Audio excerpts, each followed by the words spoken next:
আমাদের আজকের আলোচনার বিষয়বস্তু সার্ভে প্রোফাইল। সার্ভে প্রোফাইল কি, সার্ভে প্রোফাইল কিভাবে তৈরি করতে হয়, সার্ভে করার জন্য সার্ভে প্রোফাইল কেন দরকার হয় এবং এই সার্ভে প্রোফাইল তৈরি করতে আমাদের কি কি ভুল হতে পারে, কোন কোন বিষয়ে সতর্ক থাকতে হবে, এইসব প্রশ্নগুলো নিয়েই আজকের ভিডিও সাজিয়েছি। তাহলে চলুন প্রথমে দেখে নেওয়া যাক সার্ভে প্রোফাইল কি। এখানে সার্ভে প্রোফাইল বলতে বোঝানো হয়েছে একটা যুক্তরাষ্ট্রের নাগরিকের পরিপূর্ণ বায়োডাটাকে। শুনতে ইন্টারেস্টিং লাগলেও এটাই সত্য।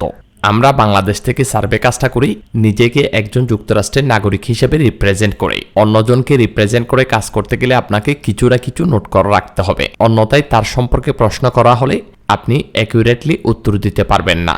আর এখানে অ্যাকিউরেটলি উত্তর দিতে না পারলে আপনার অ্যাকাউন্ট ব্লক হবে, আপনার কষ্টার্জিত টাকাটা রিসিভ করতে পারবেন না। এই জন্য আমরা যাকে রিপ্রেজেন্ট করে কাজটা করব তার সম্পর্কে একটা পরিপূর্ণ বায়োডাটা তৈরি করব, আর এটাই হলো সার্ভে প্রোফাইল। এরপর আমরা দেখব সার্ভে কাজ করতে সার্ভে প্রোফাইল কেন দরকার হয়। সাপোজ আপনি স্টিফেন জর্জ নামে যুক্তরাষ্ট্রের একটা ব্যক্তিকে রিপ্রেজেন্ট করেই কাজটা করতেছেন। সার্ভে করার সময় আপনাকে যেসব প্রশ্ন করা হবে, সার্ভে সাইট জানে প্রশ্নগুলো করা হচ্ছে স্টিফেন জর্জকে, কিন্তু বাস্তবে উত্তর দিচ্ছেন আপনি এখন স্টিফেন জর্জ। প্রত্যেকটা সার্ভে করার সময় সার্ভে সাইট কিছু বেসিক প্রশ্ন করবে, যেমন আপনার জন্ম তারিখ, আপনার স্টেট, আপনার জিপ কোড, আপনার কোন ব্যাংকে অ্যাকাউন্ট আছে, আপনি কোন ব্র্যান্ডের মোবাইল ইউজ করেন। যেহেতু আমাদেরকে প্রশ্নগুলো একটা নির্দিষ্ট ওয়েবসাইট থেকে করা হবে, আপনি চাইলেও এক এক সময় এক এক ধরনের উত্তর দিতে পারবেন না।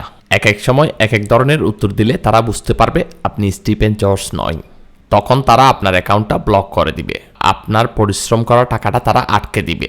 সুতরাং আমাদেরকে প্রশ্নের উত্তর এমনভাবে দিতে হবে যাতে করে তারা কোনো প্রকারেই বুঝতে না পারে আমি স্টিফেন জর্জ হিসেবে ফেক অ্যাকাউন্ট চালাচ্ছি। আর আমাদের পক্ষে একজন আমেরিকানের বায়োডাটা সম্পূর্ণ মুখস্থ রাখা সম্ভব নয়। এই কারণে আমাদেরকে একটা বায়োডাটা তৈরি করতে হবে যাতে করে আমরা অ্যাকিউরেটলি প্রশ্নের উত্তর দিতে পারি। এর পরের প্রশ্ন, সার্ভে প্রোফাইল কিভাবে তৈরি করবেন। এর আগে বলেছি সার্ভে প্রোফাইল মানে যে কোনো একজন আমেরিকানের বায়োডাটা, তবে এই বায়োডাটা চাকরির বায়োডাটার মতো নয়। এই বায়োডাটা তৈরি করতে হবে সার্ভে সাইটে সচরাচর যেসব প্রশ্ন করে ওইসব প্রশ্নগুলো কালেক্ট করে। আপনারা যাতে খুব সহজে একটা সার্ভে প্রোফাইল তৈরি করতে পারেন, আমি মাইক্রোসফট এক্সেলের মাধ্যমে একটা সার্ভে প্রোফাইল ফরম্যাট তৈরি করেছি। ওই ফরম্যাটটা সংগ্রহ করে আপনারা একটা সার্ভে প্রোফাইল তৈরি করে নেবেন। এরপর আমি দেখাবো কিভাবে আমার প্রোফাইল ফরম্যাটটা ব্যবহার করে একটি সার্ভে প্রোফাইল তৈরি করবেন। তাহলে চলুন সার্ভে ফরম্যাটটা ওপেন করি। প্রথমে আমি এই প্রোফাইল ফরম্যাটে কি কি রিসোর্স আছে এই বিষয়গুলো ক্লিয়ার করব। একটু খেয়াল করলে দেখবেন এই প্রোফাইল ফরম্যাটে অনেকগুলো স্প্রেডশিট আছে। আমি এখানে কোন স্প্রেডশিটের কাজ কি তা নিয়ে আলোচনা করব। প্রথমে সেটআপ প্রোফাইল। সেটআপ প্রোফাইলে ক্লিক করি। সেটআপ প্রোফাইলটা বেসিক্যালি তৈরি করেছি আমরা যখন সোয়াকবাক্স, মাই পয়েন্টস বা ইনবক্স ডলারে অ্যাকাউন্ট করতে যাই। প্রত্যেকটা সার্ভে সেটে শুরুতে একটা প্রোফাইল সার্ভে করতে হয়। ওই সার্ভে প্রোফাইলে যেসব প্রশ্ন করা হবে ওই সব প্রশ্নগুলোকে নিয়েই সেটআপ প্রোফাইল সাজিয়েছি। সার্ভে সেটে অ্যাকাউন্ট তৈরি করার সময় মূল প্রোফাইল থেকে প্রশ্নগুলো খুঁজে বের করতে কষ্ট হবে। এই কারণে আমি প্রশ্নগুলোকে আলাদা করে সাজিয়েছি সেটআপ প্রোফাইল হিসেবে। এবং সবচেয়ে মজার বিষয় হচ্ছে আপনাকে এই প্রোফাইলটা তৈরি করতে হবে না। আপনি যখন আপনার মূল প্রোফাইল তৈরি করবেন এই প্রোফাইলটা অটোমেটিক্যালি তৈরি হয়ে যাবে। তার মানে হলো সেটআপ প্রোফাইলটা তৈরি করেছি শুধুমাত্র সার্ভে সাইটে অ্যাকাউন্ট তৈরি করার সময় প্রশ্নগুলো সহজে খুঁজে পাওয়ার জন্য। আপনারা যখন সার্ভে সাইটে অ্যাকাউন্ট খুলবেন তখন এই সেটআপ প্রোফাইল থেকে দেখে দেখেই প্রশ্নের উত্তর দিবেন। তাতে করে আপনাদের অনেক সময় সেভ হবে, কারণ আপনি যদি মূল প্রোফাইল থেকে প্রশ্নগুলো খুঁজে বের করতে যান তখন আপনার অনেক সময় নষ্ট হতে পারে। তারপর আমরা দেখব ব্ল্যাঙ্ক প্রোফাইল। ব্ল্যাঙ্ক প্রোফাইলে ক্লিক করলাম। ব্ল্যাঙ্ক প্রোফাইলটা হচ্ছে আমাদের মূল প্রোফাইল, যেখানে আমরা আমাদের প্রোফাইল তৈরি করব। অনেকেই এই প্রোফাইলটা তৈরি করতে এসে প্রশ্নগুলো দেখে ঘাবড়ে যান। একটা বিষয় মনে রাখবেন, আপনি সার্ভে কাজটা করতে চাচ্ছেন তার মানে হলো আপনি দৈনিক এরকম হাজার হাজার প্রশ্নের উত্তর দিবেন। সার্ভে কাজটার মূল কাজই হলো প্রশ্নের উত্তর দেওয়া, এবং উত্তর দেওয়ার মাধ্যমেই কিন্তু ইনকামটা আসবে। এখানে আপনার মূল কাজটাই হলো প্রশ্নের উত্তর দেওয়া। আর আপনি যদি সামান্য এই প্রশ্নগুলোর উত্তর দিতে না পারেন তখন অবশ্যই আপনি হাজার হাজার প্রশ্নের উত্তর দিতে পারবেন না। আর এইসব প্রশ্নগুলো হচ্ছে বেসিক প্রশ্ন, আপনি যখন সার্ভে করবেন আপনাকে যেসব প্রশ্ন দেওয়া হবে তা এর চেয়ে অনেক বেশি কমপ্লেক্স। আপনাকে ওইসব প্রশ্নের উত্তর দিতে হবে এবং ওইসব প্রশ্নের উত্তর দিতে পারলেই আপনার ইনকামটা আসবে। এই প্রোফাইল থেকে আপনাকে দৈনিক 1000 বার প্রশ্নের উত্তর দিতে হবে এবং আপনি যদি প্রোফাইলটা বুঝে বুঝে তৈরি করেন তখন সার্ভে করার সময় প্রশ্নের উত্তর দেওয়া অনেক সহজ হয়ে যাবে।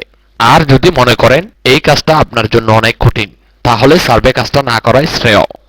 এই প্রোফাইলটা তৈরি করার আগে আপনি সিম্পলি নিজেকে একজন যুক্তরাষ্ট্রের নাগরিক হিসেবে চিন্তা করুন। মনে করুন এই সব প্রশ্নগুলো আপনাকেই করা হচ্ছে। আপনি একজন যুক্তরাষ্ট্রের নাগরিক হলে প্রশ্নগুলোর উত্তর কিভাবে দিতেন? আর কথা না বাড়িয়ে চলুন তাহলে দেখে নেওয়া যাক কিভাবে আমরা প্রোফাইলটা তৈরি করব। এই প্রোফাইলটা তৈরি করার সময় আপনাকে নিজ থেকে কোনো কিছুই লিখে দিতে হবে না। এখানে প্রত্যেকটা প্রশ্নের নিচে উত্তর দেওয়ার জন্য ঘর দেওয়া আছে এবং ওই ঘরে ক্লিক করলেই ড্রপ ডাউন লিস্ট ওপেন হবে। দেখুন এই ঘরে ক্লিক করার পরে এখানে ড্রপ ডাউন লিস্ট ওপেন হচ্ছে। এখান থেকে আপনারা উত্তরটা সিলেক্ট করে দিবেন। আপনারা নিজেদের মতো করে নিজেরা কিছুই দিতে পারবেন না। এখানে যে অপশনগুলো আছে এখান থেকেই সিলেক্ট করে দিতে হবে। খুবই সিম্পল একটা সিস্টেম। এবং এই প্রোফাইলের একদম উপরে হলুদ কালারের দুইটা রো, এই দুইটা রো আপনারা পূরণ করতে পারবেন না। এই দুইটা রোতে নাম, ঠিকানা এবং জন্ম তারিখের জন্য অপশন দেওয়া আছে। আমাদেরকে সার্ভে করার জন্য অথেন্টিক নাম, ঠিকানা এবং জন্ম তারিখ ব্যবহার করতে হবে, অন্যথায় সার্ভে সাইট ব্লক হবে। যে কারণে উপরের এই দুইটা হলুদ ঘর পূরণ করবেন না। এই দুইটা রো ছাড়া বাকি প্রত্যেকটা প্রশ্নের উত্তর আপনারা ড্রপ ডাউন লিস্ট থেকে সিলেক্ট করে দিবেন। চলুন তাহলে আমরা প্রোফাইলটা তৈরি করে নিই এবং এই প্রোফাইল তৈরি করতে কোন কোন বিষয়ে সতর্ক থাকতে হবে এই বিষয়ে আলোচনা করব। আবার বলছি, এই প্রোফাইলটা তৈরি করার আগে মনে করুন আপনি একজন যুক্তরাষ্ট্রের নাগরিক এবং আপনাকেই প্রশ্নগুলো করা হচ্ছে। আপনি একজন যুক্তরাষ্ট্রের নাগরিক হলে প্রশ্নগুলোর উত্তর কিভাবে দিবেন ওভাবে চিন্তা করেই আপনি প্রোফাইলটা তৈরি করুন। প্রথম প্রশ্নটা, do you work in any of the following industry? এর মানে হলো আপনি কোন টাইপের ইন্ডাস্ট্রিতে চাকরি করেন। অর্থাৎ আমাদের দেশে আমরা যেরকম ব্যাংক সেক্টর, গার্মেন্টস সেক্টর বা রিটেল সেক্টর, এভাবে আপনি কোন সেক্টরে কাজ করেন সেটাই বোঝাচ্ছে। এই প্রশ্নটার নিচে উত্তর দেওয়ার জন্য একটা খালি ঘর দেওয়া আছে। এই খালি ঘরে ক্লিক করলেই একটা ড্রপ ডাউন লিস্ট ওপেন হবে।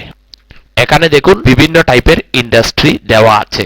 এখান থেকে আপনারা যে সেক্টরটা সিলেক্ট করবেন ওই সেক্টরে কাজ করেন হিসেবেই রিপ্রেজেন্ট করবেন। ধরুন আপনি এখান থেকে banking and finance sector select করলেন, তার মানে হলো আপনি ব্যাংকিং সেক্টরে কাজ করেন, ওটাই রিপ্রেজেন্ট করতেছেন। সুতরাং আপনি এখান থেকে কোন সেক্টরে কাজ করেন এটা রিপ্রেজেন্ট করতে চান এটা সিলেক্ট করে দিন। তবে সিলেক্ট করার সময় অ্যাডভার্টাইজিং বা মার্কেটিং সেক্টরে চাকরি করেন এটা রিপ্রেজেন্ট করবেন না। অ্যাডভার্টাইজিং বা মার্কেটিং কোম্পানিতে চাকরি করেন এটা রিপ্রেজেন্ট করলে সার্ভে দেওয়া হয় না। এই কারণে অ্যাডভার্টাইজিং এবং মার্কেটিং ছাড়া বাকি যে কোনো একটা সেক্টর আপনারা সিলেক্ট করতে পারেন। তাহলে আমি এখান থেকে সিলেক্ট করব ইনফরমেশন টেকনোলজি /IT। আপনারা আপনাদের ইচ্ছামতো একটা সিলেক্ট করে দিতে পারেন। পরের প্রশ্ন, which of the following best describe your employment status? আপনি কোন ধরনের চাকরি করেন? নিচে উত্তর দেওয়ার ঘরে ক্লিক করলে ড্রপ ডাউন লিস্ট ওপেন হবে। এখানে দেখুন এমপ্লয়েড ফুল টাইম, আপনি কি ফুল টাইম জব করেন নাকি পার্ট টাইম জব করেন নাকি মিলিটারিতে চাকরি করেন নাকি টেম্পোরারি আনএমপ্লয়েড? এখান থেকে আপনি আপনার মতো করে সিলেক্ট করে দিতে পারেন। তবে আমরা বেশিরভাগ সময় এমপ্লয়েড ফুল টাইম এটা সিলেক্ট করি। আপনি আপনার মতো করে সিলেক্ট করে দিতে পারেন। তবে প্রশ্নগুলো সিলেক্ট করার সময় আপনাদেরকে একটা বিষয় মাথায় রাখতে হবে, ড্রপ ডাউন লিস্ট থেকে একটা উত্তর সিলেক্ট করে দিলেই প্রোফাইল হয়ে যাবে না। কারণ এখানে একটা প্রশ্ন অন্য আরেকটা প্রশ্নের সাথে সম্পৃক্ত। দেখুন এর আগের প্রশ্নে আপনি বলেছেন আপনি আইটি সেক্টরে কাজ করেন। আপনি যেহেতু আইটি সেক্টরে কাজ করেন তার মানে আপনি এমপ্লয়েড। সুতরাং এই প্রশ্নটা সিলেক্ট করার সময় আপনাকে অবশ্যই এমপ্লয়েড সিলেক্ট করতেই হবে। হতে পারে সেটা পার্ট টাইম, হতে পারে সেটা ফুল টাইম এবং হতে পারে সেটা সেলফ এমপ্লয়েড ফুল টাইম অথবা সেলফ এমপ্লয়েড পার্ট টাইম। যদি আপনি এখানে অ্যাক্টিভ মিলিটারি সিলেক্ট করেন এর আগে আপনি যে প্রশ্নের উত্তর দিয়েছেন এটার সাথে এই প্রশ্নের উত্তরটা সাংঘর্ষিক হয়ে যায়। কারণ আপনি এর আগের প্রশ্নে দেখিয়েছেন আপনি আইটি সেক্টরে কাজ করেন, কিন্তু এখানে যখন আপনাকে প্রশ্ন করা হচ্ছে আপনি তখন বললেন আপনি অ্যাক্টিভ মিলিটারি। এই উত্তরের সাথে এই উত্তরটা মিলছে না, ওটার সাথে সামঞ্জস্য রেখেই আপনাকে প্রশ্নের উত্তর দিতে হবে। সুতরাং আমি যেহেতু এখানে আইটি সেক্টরে কাজ করে দেখিয়েছি, আমাকে এখানে অবশ্যই এমপ্লয়েড দেখাতে হবে। তাহলে আমি এখানে এমপ্লয়েড ফুল টাইম দেখাবো। আর যদি এখানে আনএমপ্লয়েড সিলেক্ট করি বা অ্যাক্টিভ মিলিটারি সিলেক্ট করি, তাহলে ইন্ডাস্ট্রি এর জায়গায় আই ডোন্ট ওয়ার্ক এটা সিলেক্ট করতে হবে। তার মানে হলো এই প্রশ্নের উত্তরের সাথে আগের প্রশ্নের উত্তরের সামঞ্জস্য থাকতে হবে। তাহলে আমি এখান থেকে আইটি সিলেক্ট করে দিলাম, তারপরে এখানে এমপ্লয়েড ফুল টাইম সিলেক্ট করে দিলাম। তখন আমার উত্তরের সামঞ্জস্যতা থাকবে। এভাবেই আপনারা প্রশ্নগুলো সিলেক্ট করার সময় আগের প্রশ্নে কি উত্তর দিয়েছেন মাথায় রেখেই প্রশ্নের উত্তর সিলেক্ট করবেন। পরের প্রশ্ন, which region do you live in? এই প্রশ্নটার উত্তর আমি আপনাদেরকে যে অ্যাড্রেস প্রোভাইড করব এটার উপর ডিপেন্ড করে এই প্রশ্নটার উত্তর সিলেক্ট করতে হবে। আপনাদেরকে যে স্টেটের অ্যাড্রেস প্রোভাইড করা হবে ওই স্টেট যে গ্রুপে থাকবে ওই গ্রুপটা সিলেক্ট করে দিতে হবে। এরপর which department do you primarily work within at your organization? দেখুন এর আগে দেখিয়েছেন আপনি আইটি কোম্পানিতে চাকরি করেন। আইটি কোম্পানিতে আপনি কোন ডিপার্টমেন্টে চাকরি করেন এটাই বুঝিয়েছে। তাহলে এখান থেকে আপনি আপনার মতো করে একটা ডিপার্টমেন্ট সিলেক্ট করে দিন। এখানেও আপনারা ডিপার্টমেন্ট সিলেক্ট করার সময় মার্কেটিং বা সেলস সিলেক্ট করবেন না, কারণ মার্কেটিং বা সেলস সিলেক্ট করলে আপনাদেরকে অবশ্যই সার্ভে দেওয়া হবে না। তাহলে আমি এখান থেকে সিলেক্ট করব প্রকিউরমেন্ট ডিপার্টমেন্ট। আপনারা আপনাদের মতো করে আপনারা কোন ডিপার্টমেন্টে চাকরি করেন এটা রিপ্রেজেন্ট করতে চান ওই ডিপার্টমেন্ট সিলেক্ট করে দিবেন। পরের প্রশ্ন, what is your primary role in your organization? আপনি যে আইটি কোম্পানিতে প্রকিউরমেন্ট ডিপার্টমেন্টে কাজ করেন আপনি কোন পোস্টে কাজ করেন এটাই বুঝিয়েছে। তাহলে ড্রপ ডাউন লিস্ট থেকে আমরা এখান থেকে আপনি নিজেকে কোন পোস্টে চাকরি করেন রিপ্রেজেন্ট করতে চান ওই পোস্টটা সিলেক্ট করে দিবেন। তবে সিলেক্ট করার সময় একটা বিষয় মাথায় রাখবেন, আপনি এখানে যেই পোস্ট সিলেক্ট করবেন তার উপর ডিপেন্ড করেই সার্ভে সাইট আপনাকে প্রশ্নগুলো করবে। ধরুন আপনি এখান থেকে ডিরেক্টর বা ভাইস প্রেসিডেন্ট সিলেক্ট করে দিলেন, তার মানে হলো আপনি যুক্তরাষ্ট্রের একটা আইটি কোম্পানির প্রকিউরমেন্ট ডিপার্টমেন্টের ডিরেক্টর হিসেবে নিজেকে রিপ্রেজেন্ট করতেছেন। সার্ভে সাইট আপনাকে প্রশ্নগুলো করবে একটা আইটি কোম্পানির প্রকিউরমেন্ট ডিপার্টমেন্টের ডিরেক্টর হিসেবে। সুতরাং আপনাকে প্রশ্নের উত্তর দেওয়ার সময় ততটা স্মার্ট হতে হবে। এই কারণে আপনারা এখান থেকে প্রশ্নটা সিলেক্ট করার সময় চিন্তা করেই সিলেক্ট করবেন। তাহলে আমি এখান থেকে সিলেক্ট করব ম্যানেজার। ম্যানেজারের উপরের পোস্টগুলো সিলেক্ট করা উচিত নয়, কারণ এগুলোতে অনেক বেশি কমপ্লেক্স প্রশ্ন করতে পারে এবং একজন ডিরেক্টর হিসেবে আপনি কতটুকু জানবেন এটা আপনিই ভালো বুঝবেন। সুতরাং আমি এখান থেকে সর্বোচ্চ ম্যানেজার সিলেক্ট করব। আমি বিশ্বাস করি আমি আইটি কোম্পানির প্রকিউরমেন্ট ডিপার্টমেন্টে ম্যানেজার হিসেবে নিজেকে রিপ্রেজেন্ট করতে পারবো। এর পরের প্রশ্ন, please indicate your annual household income before taxes. Tax ছাড়া আপনার বাৎসরিক ইনকাম সিলেক্ট করতে বলা হচ্ছে। এই প্রশ্নটা বেসিক্যালি ডিপেন্ড করবে আপনি কোন ধরনের কোম্পানিতে কোন ডিপার্টমেন্টে কোন পোস্টে চাকরি করেন তার উপর। এখানে আমি একটা আইটি কোম্পানিতে প্রকিউরমেন্ট ডিপার্টমেন্টে ম্যানেজার হিসেবে কাজ করছি এটাই দেখাচ্ছি। সুতরাং যুক্তরাষ্ট্রের একটা আইটি কোম্পানিতে প্রকিউরমেন্ট ডিপার্টমেন্টে ম্যানেজার বাৎসরিক কত টাকা ইনকাম করে এটাই আমাকে সিলেক্ট করতে হবে। এটা নির্দিষ্ট কোনো অ্যামাউন্ট হতে পারে না। আপনি যে ধরনের কোম্পানিতে যে ডিপার্টমেন্টে যে পোস্টে চাকরি করেন তার উপর ডিপেন্ড করে গুগল সার্চ দিয়ে গুগল থেকে আইডিয়া নেবেন যুক্তরাষ্ট্রে ওই ধরনের কোম্পানিতে ওই ডিপার্টমেন্টে ওই পোস্টে কত টাকা বাৎসরিক ইনকাম করে। গুগল থেকে ধারণা নেওয়ার পরে আপনারা এখান থেকে সিলেক্ট করে দিবেন। তাহলে আমি এখান থেকে ধারণা করে একটা বাৎসরিক ইনকাম সিলেক্ট করে দিচ্ছি। ৮৫,০০০ থেকে ৮৯,০০০ রেঞ্জের মধ্যে আমি সিলেক্ট করতেছি। এবং যেহেতু এখানে বলা হয়েছে হাউসহোল্ড ইনকাম, তার মানে এই অ্যামাউন্টটা শুধু আপনার ইনকামকেই মিন করছে না, এটা হচ্ছে আপনার ফ্যামিলির টোটাল ইনকাম। এই কারণে এই প্রশ্নের উত্তরটা আরেকটা প্রশ্নের উপরেও ডিপেন্ড করবে। নিচে আসি আমরা, নিচে এসে বেসিক প্লাস প্রোফাইল এর নিচে do you or does anyone in your household work in any of the following industries. আপনি অথবা আপনার ফ্যামিলির কেউ নিচের এইসব কোম্পানিগুলোতে কাজ করে কিনা জিজ্ঞেস করতেছে। এখানে আপনি ইনফরমেশন টেকনোলজি /আইটি কোম্পানিতে কাজ করেন এবং নিচে যদি আপনি আপনার ফ্যামিলির অন্য কেউ কাজ করেন এটা রিপ্রেজেন্ট করেন। সাপোজ আমার ফ্যামিলির অন্য কেউ আমি অটোমোবাইল কোম্পানিতে কাজ করে এটা দেখাচ্ছি, তাহলে আমার এবং আমার ফ্যামিলির যে ইনকাম করে তার টোটাল ইনকামই হচ্ছে annual household income before tax. তার মানে হচ্ছে কম্বাইন্ডলি আপনার ফ্যামিলিতে যে কয়জন কাজ করে তাদের টোটাল ইনকামটাই হচ্ছে অ্যানুয়াল হাউসহোল্ড ইনকাম, এবং এই সব বিষয়গুলো প্রত্যেকটা বিবেচনা করেই আপনার হাউসহোল্ড ইনকামটা সিলেক্ট করবেন। এর পরের প্রশ্ন, would you describe the area in which you live as? আপনি যেই এলাকায় বসবাস করেন তার বিবরণ দিন। এই প্রশ্নটাও ডিপেন্ড করবে আমি আপনাকে যে অ্যাড্রেসটা প্রোভাইড করব তার উপরে, তবে বেশিরভাগ ক্ষেত্রে আমরা আরবান এরিয়া থেকে আইপি গুলো প্রোভাইড করি। এর পরের প্রশ্ন, হোয়াট ইজ ইউর এজ? আপনার গোত্র সম্পর্কে জিজ্ঞেস করা হচ্ছে। এই প্রশ্নের উত্তরটা আমরা সবসময় হোয়াইট অর ককেশন গোত্র সিলেক্ট করি, কারণ হোয়াইট অ্যান্ড ককেশন গোত্র সিলেক্ট করলে সার্ভে একটু বেশি পরিমাণে পাওয়া যায়, তবে অন্যান্য গোত্র সিলেক্ট করা যায়। তাহলে আমি হোয়াইট অর ককেশন সিলেক্ট করলাম। এর পরের প্রশ্ন, what best describe your current household? আপনার ঘরের বর্ণনা দিতে বলতেছে। এই প্রশ্নের উত্তরটাও ডিপেন্ড করবে আপনাকে যে অ্যাড্রেসটা দেওয়া হয়েছে ওই অ্যাড্রেসটা অ্যাপার্টমেন্ট অ্যাড্রেস নাকি হোম অ্যাড্রেস তার উপরেই। এখান থেকে আপনারা যদি অ্যাপার্টমেন্টের অ্যাড্রেস প্রোভাইড করা হয় তাহলে রেন্টেড অর ওন অ্যাপার্টমেন্ট যে কোনো একটা সিলেক্ট করতে পারবেন, আর যদি হোম অ্যাড্রেস প্রোভাইড করা হয় তাহলে রেন্টেড সিঙ্গেল ফ্যামিলি হোম অথবা ওন সিঙ্গেল ফ্যামিলি হোম অথবা rented multifamily residence, own multifamily residence যে কোনো একটা সিলেক্ট করতে পারবেন।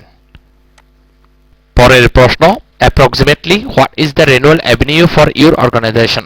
আপনার কোম্পানির অ্যানুয়াল রেভিনিউ কত? এই প্রশ্নটা বেসিক্যালি দুইটা প্রশ্নের উপর ডিপেন্ড করে। একটা হলো আপনি কোন ধরনের কোম্পানিতে চাকরি করেন, এবং দ্বিতীয় প্রশ্ন হলো approximately how many employees work at your organization? আপনার কোম্পানিতে কতজন লোক কাজ করে তার উপরেই ডিপেন্ড করবে আপনার কোম্পানির অ্যানুয়াল রেভিনিউ কত হতে পারে। তাহলে প্রথমে আমরা আমার কোম্পানিতে কতজন লোক কাজ করে এই উত্তরটা সিলেক্ট করি। আমি এখানে দিব 1000 থেকে 2500।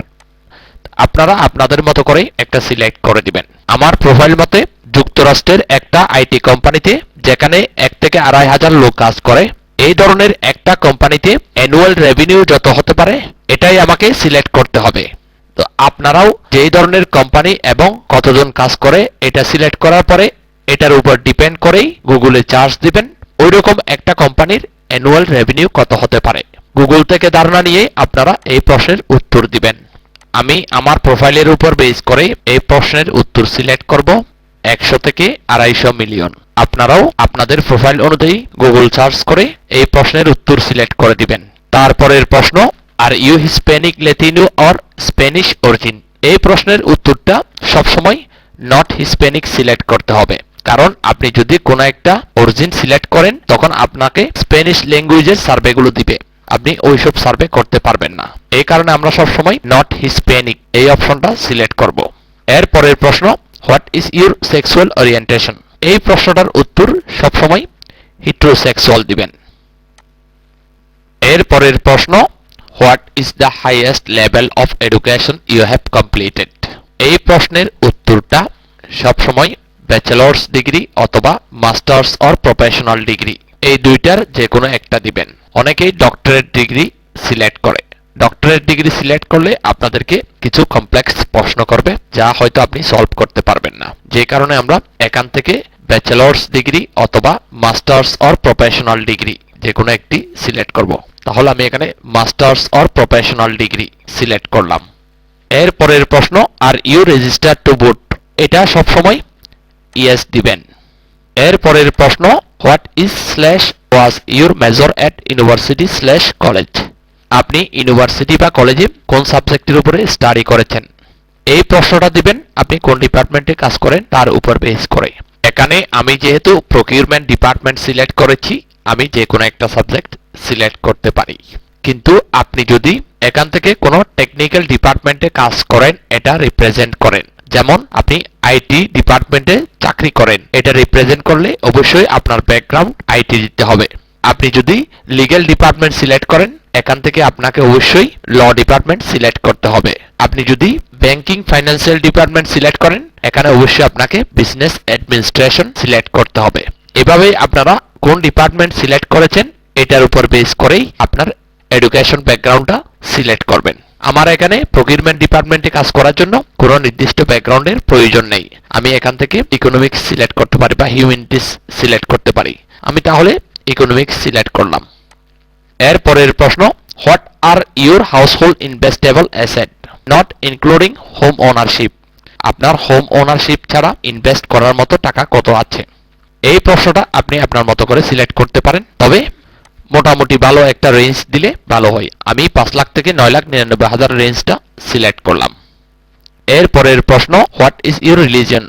এই প্রশ্নটা আপনারা যে কোনো একটা সিলেক্ট করতেই পারেন, তবে প্রোটেস্ট্যান্ট, ক্যাথলিক বা খ্রিস্টান অর্থোডক্স এই জাতীয় খ্রিস্টান রিলেটেড উত্তরটা সিলেক্ট করলে ভালো হয়। আমি প্রোটেস্ট্যান্ট সিলেক্ট করলাম। এরপরের প্রশ্ন, how many times have you shopped online in first 30 days? এটাও আপনারা আপনাদের মতো করে সিলেক্ট করতে পারেন, তবে একটু বেশি সিলেক্ট করলেই ভালো হয়। তাহলে আমি এখানে 6 থেকে 10 টাইমস এই রেঞ্জের মধ্যেই সিলেক্ট করলাম। এরপরের প্রশ্ন, in politics today do you consider yourself a democrats, republican or independent? এটাও আপনারা আপনাদের মতো করে সিলেক্ট করতে পারেন। তাহলে আমি এখানে সিলেক্ট করব আমি ডেমোক্র্যাট সাপোর্ট করি। এরপরের প্রশ্ন, what is your marital status? Marital status এটাও আপনারা আপনাদের মতো করে সিলেক্ট করতে পারেন। আমি এখানে সিলেক্ট করব ম্যারিড। পরের প্রশ্ন, how many people leave in your household including yourself? আপনি সহ আপনার ফ্যামিলিতে কতজন লোক বাস করে? এই প্রশ্নটা আরেকটা প্রশ্নের উপর ডিপেন্ডেন্ট। এই প্রশ্নটা, how many child under age of 18 live in your household? আপনার ফ্যামিলিতে 18 বছরের নিচে কতজন বাচ্চা আছে? এই প্রশ্নটার উপর ডিপেন্ড করে। তাহলে প্রথমে আমি এই প্রশ্নটা সিলেক্ট করি। আমি সিলেক্ট করব আমার ফ্যামিলিতে 18 বছরের নিচে 3টা বাচ্চা আছে। আপনারা আপনাদের মতো করে সিলেক্ট করতে পারেন। আপনারা 2টা বাচ্চা সিলেক্ট করতে পারেন বা একটা বাচ্চাও সিলেক্ট করতে পারেন, তবে 3টা বাচ্চা সিলেক্ট করার উদ্দেশ্য কি এটা একটু পরে আপনারা বুঝতে পারবেন। যেহেতু আমি আমার ফ্যামিলিতে 18 বছরের নিচে 3টা বাচ্চা আছে দেখিয়েছি, তাহলে আমার টোটাল ফ্যামিলি মেম্বার আমি 5 জন দিতে পারি। আপনি যদি 18 বছরের নিচে 2 জন দেন, তাহলে আপনার হাউস হোল্ড মেম্বার আপনি 4 জন দিতে পারেন। এখানে আসলে নির্দিষ্ট কোনো নিয়ম নেই। আপনি চাইলে আপনার হাউস হোল্ড মেম্বারটা আরো বাড়িয়ে দিতে পারেন। আপনি চাইলে আপনার প্যারেন্টসও অ্যাড করতে পারেন। তবে এখানে একটা বিষয় মাথায় রাখবেন, 18 বছরের নিচে বাচ্চার সংখ্যা কোনোভাবেই যাতে আপনার টোটাল হাউস হোল্ড মেম্বারের সংখ্যার চেয়ে বেশি না হয়। পরের প্রশ্ন, which of the following areas of the company that you work for do you have the authority to make purchase or influence the purchasing decision? আপনি যে কোম্পানিতে কাজ করেন ওই কোম্পানির কোন এরিয়াতে ক্রয় সংক্রান্ত বিষয়ে আপনার ডিসিশন দেওয়ার ক্ষমতা আছে বা ইনফ্লুয়েন্স আছে? এই প্রশ্নটার উত্তর ডিপেন্ড করবে আপনি আপনার কোম্পানিতে কোন ডিপার্টমেন্টে কাজ করেন তার উপর। আপনি যদি এখানে হিউম্যান রিসোর্স ডিপার্টমেন্ট সিলেক্ট করেন, তাহলে আপনার ডিসিশন মেকিং অথরিটি অবশ্যই হিউম্যান রিসোর্স ডিপার্টমেন্টের উপরেই থাকবে। সুতরাং এখানে হিউম্যান রিসোর্স ডিপার্টমেন্ট অবশ্যই সিলেক্ট করতে হবে। আর আপনি যদি এখানে টেকনোলজি ডেভেলপমেন্ট হার্ডওয়্যার এই ডিপার্টমেন্ট সিলেক্ট করেন, অবশ্যই এখানে হার্ডওয়্যার সিলেক্ট রাখতে হবে। আপনি যদি এখানে ফিন্যান্স ডিপার্টমেন্ট সিলেক্ট করেন, এখানে ফাইন্যান্সিয়াল ডিপার্টমেন্ট এটা সিলেক্ট রাখতে হবে। তার মানে এই প্রশ্নটার উত্তর ডিপেন্ড করবে আপনি এখানে কোন ডিপার্টমেন্টে চাকরি করেন তার উপর। এখানে আমি দেখিয়েছি আমি কাজ করি প্রকিউরমেন্ট ডিপার্টমেন্টে। সুতরাং ক্রয় সংক্রান্ত বিষয়ে আমার ডিসিশন মেকিং অথরিটি থাকবে প্রকিউরমেন্ট ডিপার্টমেন্টের উপর। আর প্রকিউরমেন্ট ডিপার্টমেন্টের কাজ হচ্ছে কোম্পানির জন্য কোনো প্রোডাক্ট বা সার্ভিস ক্রয় করতে হলে ওই প্রোডাক্ট বা সার্ভিস ক্রয় করা। তাহলে আমি এখানে এই প্রশ্নের উত্তর হিসেবে প্রোডাক্ট এবং সার্ভিস রিলেটেড অনেকগুলো সিলেক্ট করতে পারি। আর একটা বিষয়, আচ্ছা আমি এগুলো কাটতেছি।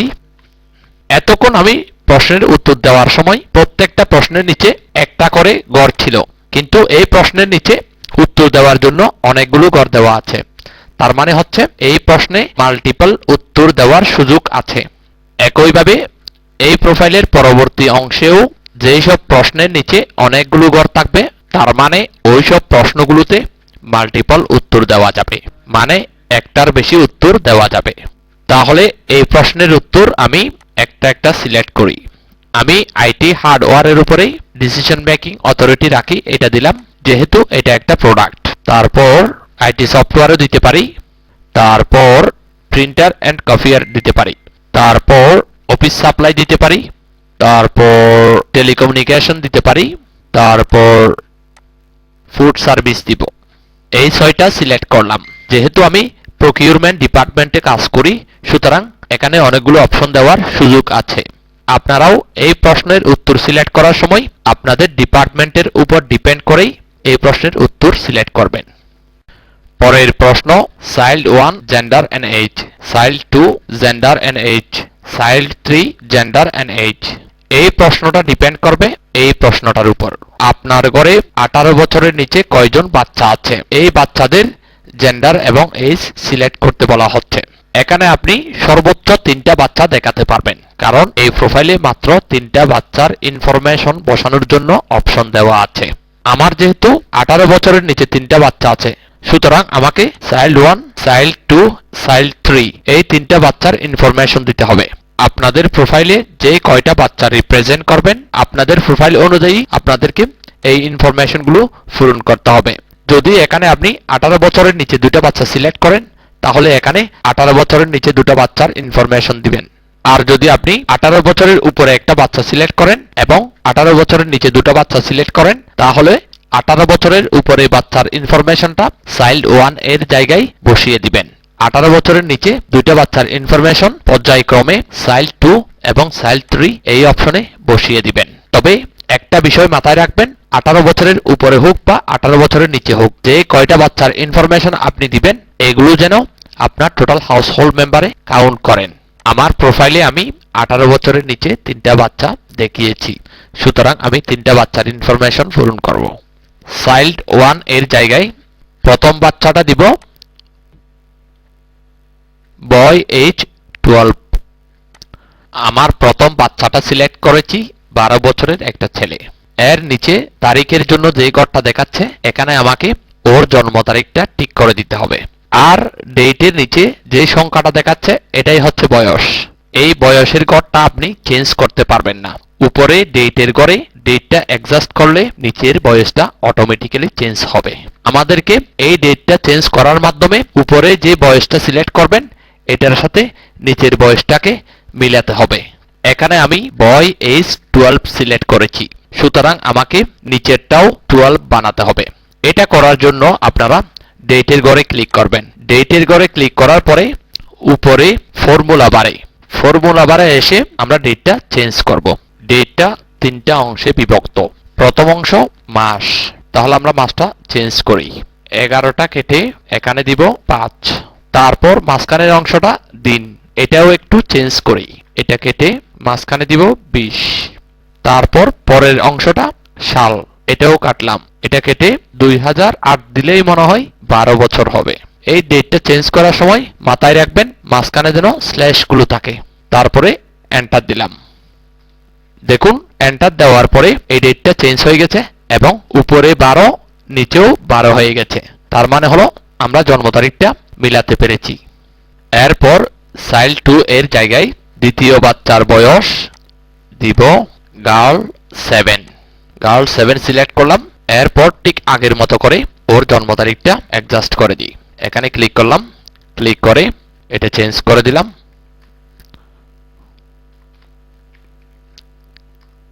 7 হলে 2013 দিতে হবে। 13 বসিয়ে দিলাম। দেখুন উপরে এবং নিচে 7 হয়ে গেছে। তার মানে হলো আমার দ্বিতীয় বাচ্চার জন্ম তারিখটা অ্যাডজাস্ট হয়েছে। এরপর তৃতীয় বাচ্চা, এটা দিব বয় 4। এখানে বয় 4 হুবহু মিলে গেছে। তারপরও আমি এই জন্ম তারিখটা চেঞ্জ করব। এখানে 5 দিব, এখানে 18 দিলাম, তারপর 2016। ঠিক আছে, দেখুন এই জন্ম তারিখটাও মিলে গেছে।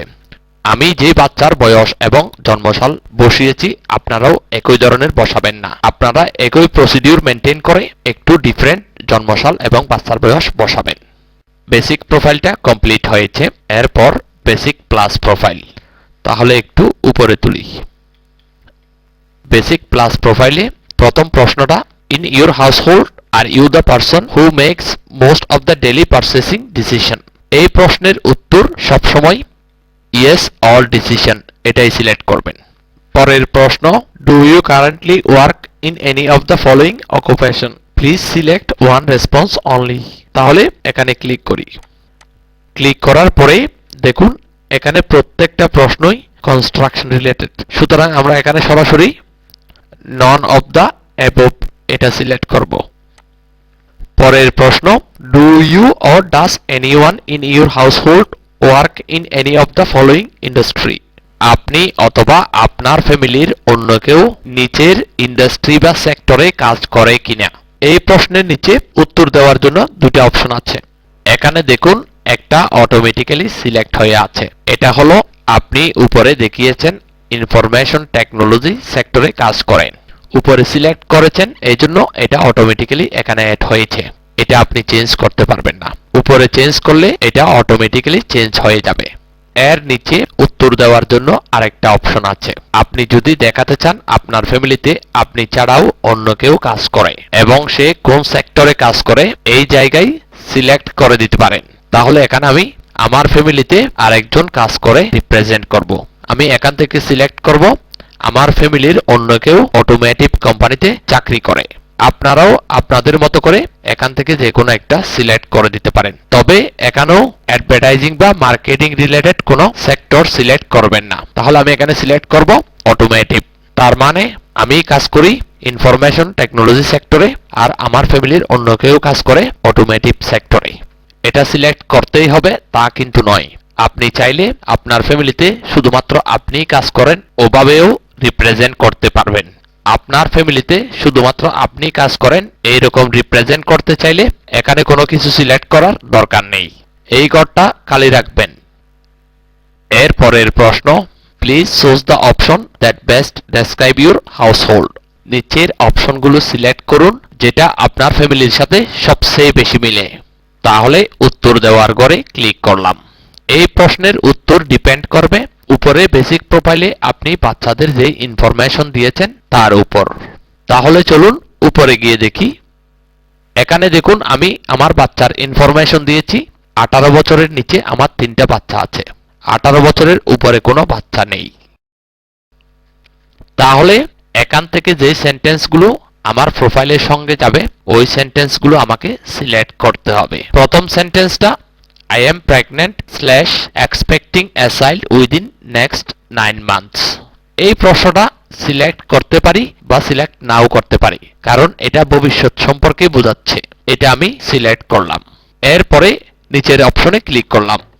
I have one or more children under the age of 18 living in my household। এই সেন্টেন্সটা আমার প্রোফাইলের সাথে যাই। আমার 18 বছরের নিচে এক বা একের অধিক বাচ্চা আছে। এর নিচের যে সেন্টেন্সটা, I have one or more children over the age of 18 living in my household। 18 বছরের উপরে আমার যেহেতু কোনো বাচ্চা নেই, তাহলে আমার এই সেন্টেন্সটা যাচ্ছে না। I have no children living in my household এটাও যাচ্ছে না যেহেতু আমার বাচ্চা আছে। তাহলে আমাকে অবশ্যই 2 নম্বর সেন্টেন্সটা সিলেক্ট করতেই হবে, কারণ এটা আমার প্রোফাইলের সাথে মিলে যাচ্ছে। এটা সিলেক্ট করলাম। উপরের সেন্টেন্সটা আমি চাইলে সিলেক্ট করতেও পারি, নাও করতে পারি, কিন্তু নিচের সেন্টেন্সটা আমাকে অবশ্যই সিলেক্ট করতে হবে, কারণ এই সেন্টেন্সটা আমার প্রোফাইলের সাথে মিলে যাচ্ছে। পরের প্রশ্ন, are you planning to move in the next 12 months? আগামী 12 মাসে আপনার বাসা পরিবর্তন করার প্ল্যান আছে কিনা? এই প্রশ্নের নিচে উত্তর দেওয়ার ঘরে ক্লিক করলাম। এখানে প্রথম উত্তরটা yes into a rented apartment, দ্বিতীয় উত্তর yes into a rented house, এর পরের উত্তরটা yes into an own property. এই প্রশ্নটা বেসিক্যালি আরেকটা প্রশ্নের উপর ডিপেন্ডেন্ট। উপরে বেসিক প্রোফাইলে what best describe your household, আপনি কোন ধরনের বাড়িতে বসবাস করেন? এই প্রশ্নে যদি আপনি ওন সিঙ্গেল ফ্যামিলি হোম দেন, তার মানে হচ্ছে আপনার একটা নিজস্ব বাড়ি আছে, সুতরাং আপনি আগামী 12 মাসে মুভ করার কোনো সম্ভাবনা থাকার কথা নয়। আর এই প্রশ্নের উত্তর যদি আপনি ওন অ্যাপার্টমেন্ট বা রেন্টেড অ্যাপার্টমেন্ট বা রেন্টেড হাউস দেন, তাহলে অবশ্যই নিচের এই প্রশ্নে yes into an own property house এটা সিলেক্ট করতে পারেন, অথবা আপনি yes into a rented house এটা সিলেক্ট করতে পারেন। আপনি যদি উপরের প্রশ্নে নিজের বাসা বাড়িতে বসবাস করেন এটা দেন, তাহলে অবশ্যই এখানে আপনারা নো সিলেক্ট করতে পারবেন। তাহলে আমি যেহেতু উপরে own single family home represent করেছি, আমি এখানে নো সিলেক্ট করেছি। অর্থাৎ উপরের প্রশ্নে আপনি আপনার নিজস্ব বাড়িতে বসবাস করেন এটা রিপ্রেজেন্ট করলে এখানে নো দিবেন। আর আপনি যদি উপরের প্রশ্নে আপনি ভাড়া ঘরে বা অ্যাপার্টমেন্টে বা ভাড়া অ্যাপার্টমেন্টে বাস করেন এটা রিপ্রেজেন্ট করলে আপনি এখানে আগামী 12 মাসের মধ্যে নিজের বাড়িতে মুভ করতেছেন এরকম রিপ্রেজেন্ট করতে পারবেন। এর পরের প্রশ্ন, do you have a webcam and are you willing to use it for an online research opportunity? আপনার ওয়েবক্যাম আছে কিনা এবং আপনি এই ওয়েবক্যাম অনলাইন রিসার্চের জন্য ব্যবহার করবেন কিনা। প্রশ্নের নিচে উত্তর দেওয়ার ঘরে ক্লিক করলাম। এখান থেকে আমরা সবসময় সিলেক্ট করব I have a webcam but I am not willing to use it for an online research opportunity. এই অপশনটা সিলেক্ট করবেন, সবসময় এই অপশনটাই সিলেক্ট করবেন। এর পরের প্রশ্ন, what language do you speak? এখান থেকে আপনারা সবসময় ইংলিশ সিলেক্ট করে দিবেন। এর পরের প্রশ্ন, total amount of money you have invested in the stock market and mutual funds including individual retirement accounts and 401k। ঠিক একই ধরনের একটা প্রশ্নের উত্তর আমরা আগে বেসিক প্রোফাইল অংশে পূরণ করেছি, কিন্তু ওখানে যে ইনভেস্টেবল অ্যাসেটের কথা বলা হচ্ছিল উইদাউট হোম ওনারশিপ, ওখানে হাতে কত ক্যাশ আছে সেটাই জিজ্ঞেস করা হচ্ছিল। কিন্তু এখানে হোম ওনারশিপ সহ সবকিছু মিলিয়ে আপনার টোটাল ইনভেস্টমেন্ট কত আছে এটাই মিন করেছে। তাহলে উপরের প্রশ্নে যে ইনভেস্টেবল অ্যাসেট সিলেক্ট করেছিলাম ওই অ্যামাউন্টের চেয়ে এই প্রশ্নের উত্তরের ক্ষেত্রে এখানে যে ইনভেস্টেবল অ্যাসেট আপনি সিলেক্ট করবেন তা অবশ্যই বেশি হতে হবে। উত্তরের ঘরে ক্লিক করলাম, ক্লিক করে এখান থেকে আমি সিলেক্ট করব 5 লাখ থেকে 9,99,000 এই রেঞ্জ। আপনারাও একটা মোটামুটি ভালো একটা রেঞ্জ সিলেক্ট করবেন। এটাই সিলেক্ট করলাম। বেসিক প্লাস প্রোফাইলও আমরা শেষ করেছি। এরপর অটো প্রোফাইল। তাহলে একটু নিচে আসি। এই পর্যায়ে আমি প্রত্যেকটা প্রশ্ন নিয়ে আলোচনা করব না। আমি যদি প্রত্যেকটা প্রশ্ন নিয়ে আলোচনা করতে যাই তাহলে ভিডিওটা অনেক লম্বা হয়ে যাবে। এই কারণে আমি পরবর্তীতে প্রশ্ন সিলেক্ট করার সময় কোন কোন বিষয়ে সতর্ক থাকতে হবে এই সব বিষয় নিয়ে আলোচনা করব। এখানে প্রথম প্রশ্নটা, প্রাইমারি কারের ইনফরমেশন সিলেক্ট করুন। আপনি কোন ব্র্যান্ডের গাড়ি ইউজ করেন, আপনি কোন মডেলের গাড়ি ইউজ করেন, আপনার গাড়ি কোন টাইপের, কত সালে তৈরি হয়েছিল, ওই গাড়ি আপনি কত সালে কিনেছিলেন। গাড়ির ইনফরমেশনগুলো আমাদেরকে অবশ্যই গুগল থেকে কালেক্ট করে দিতে হবে যাতে কোনো প্রকারের ভুল না হয়। আমি এই ভিডিওর লিংকে একটা ওয়েবসাইটের ঠিকানা দিব। ওই ওয়েবসাইট থেকে আপনারা একটা গাড়ি পছন্দ করে গাড়ির ইনফরমেশনগুলো এখানে বসিয়ে দিবেন। তাহলে আমি ওই ওয়েবসাইটে গেলাম। ওয়েবসাইটে গিয়ে আমি সিলেক্ট করেছি BMW X5। তাহলে আমার ব্র্যান্ড হবে BMW, তারপর মডেল হচ্ছে X5। এখান থেকে আমি BMW X5 সিলেক্ট করব। BMW X5 সিলেক্ট করলাম। এটা কোন টাইপের গাড়ি ইউজ করব এটা একটু দেখে আসি। এটা হচ্ছে SUV। তাহলে এখান থেকে আমরা সিলেক্ট করব SUV। এই যে SUV সিলেক্ট করলাম। এটা কত সালে ম্যানুফ্যাকচার্ড, তাহলে আবার দেখুন এখানে প্রোডাকশন ইয়ার হচ্ছে 2000। তাহলে এখান থেকে আমি সিলেক্ট করব 2000। সিলেক্ট করলাম। আমি কত সালে গাড়িটি কিনেছি এটা আপনি ম্যানুফ্যাকচার ডেটের পরে যে কোনো একটা সাল দিতে পারেন। তাহলে আমি দিব 2006 আমি এটা কিনেছি। আপনারাও ঠিক একইভাবে ওই ওয়েবসাইট থেকে একটা গাড়ি পছন্দ করে ইনফরমেশনগুলো এখানে বসিয়ে দিবেন। এটা হচ্ছে আপনার মেইন কার। আপনি চাইলে এই অপশনে আরেকটা গাড়ি রিপ্রেজেন্ট করতে পারেন। পরের প্রশ্ন, do you drive a car regularly? এই প্রশ্নের উত্তর আপনারা সবসময় আই ওন এ কার এটা সিলেক্ট করবেন। যেহেতু আপনি একটা কারের ইনফরমেশন দিয়েছেন তাহলে অবশ্যই আপনার একটা কার আছে এটা রিপ্রেজেন্ট করতে হবে। এরপর, are you the primary decision maker for automotive related? এই প্রশ্নের উত্তর সবসময় ইয়েস দিবেন। এরপর, do you process a driving license? এই প্রশ্নটার ক্ষেত্রে সবসময় আপনারা ইয়েস দিবেন। আপনার যেহেতু একটা গাড়ি আছে অবশ্যই আপনার ড্রাইভিং লাইসেন্স থাকবে, এটাই স্বাভাবিক। এখানে বাকি যেসব প্রশ্নগুলো আছে আপনারা আপনাদের মতো করে সিলেক্ট করে দিবেন। এরপর আমরা যাব ফিন্যান্স অ্যান্ড ইন্স্যুরেন্স প্রোফাইল। তাহলে একটু নিচে আসি। ফিন্যান্স অ্যান্ড ইন্স্যুরেন্স প্রোফাইলে প্রত্যেকটা প্রশ্ন একটা একটা করে পূরণ করে দেখাতে গেলে ভিডিওটা অনেক বড় হয়ে যাবে। এই কারণে আমি এই প্রোফাইলটা তৈরি করে রেখেছি। আমি এখানে কিছু প্রশ্ন উদাহরণ হিসেবে আপনাদেরকে দেখিয়ে দিব, বাকি প্রত্যেকটা প্রশ্ন আপনারা ওভাবেই এবং ওই সিস্টেম মেনটেন করেই পূরণ করবেন। আমি এখানে দেখাবো প্রোফাইলের বাকি অংশে প্রোফাইলটা তৈরি করার সময় কোন কোন বিষয়ে সতর্ক থাকতে হবে।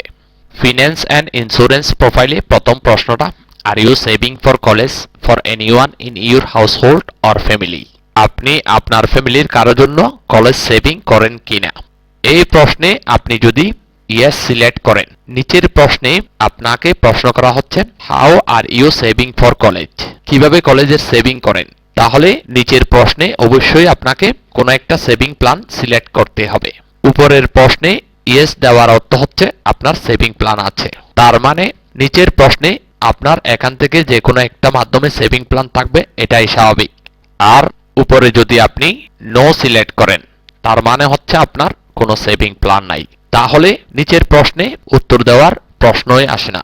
যেহেতু আপনার কলেজ সেভিং প্ল্যান নেই, সুতরাং আপনি কিভাবে কলেজ সেভিং প্ল্যান করেন ওই প্রশ্ন আসার কথা নয়। উপরে নো দিলে এখানে কোনো কিছু সিলেক্ট করতে পারবেন না।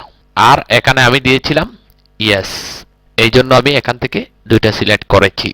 এখানে আরেকটা প্রশ্ন দেখুন, which of the following investment account do you currently have? আপনার নিচের কোন কোন ইনভেস্টমেন্ট অ্যাকাউন্ট আছে? এখানে নিচের উত্তরের ঘরে দেখুন আমি সিলেক্ট করেছি 529 কলেজ সেভিং অ্যাকাউন্ট। এটা আমাকে অবশ্যই সিলেক্ট করতে হবে, কারণ আমি উপরে 529 কলেজ সেভিং প্ল্যান আছে এটা রিপ্রেজেন্ট করেছি।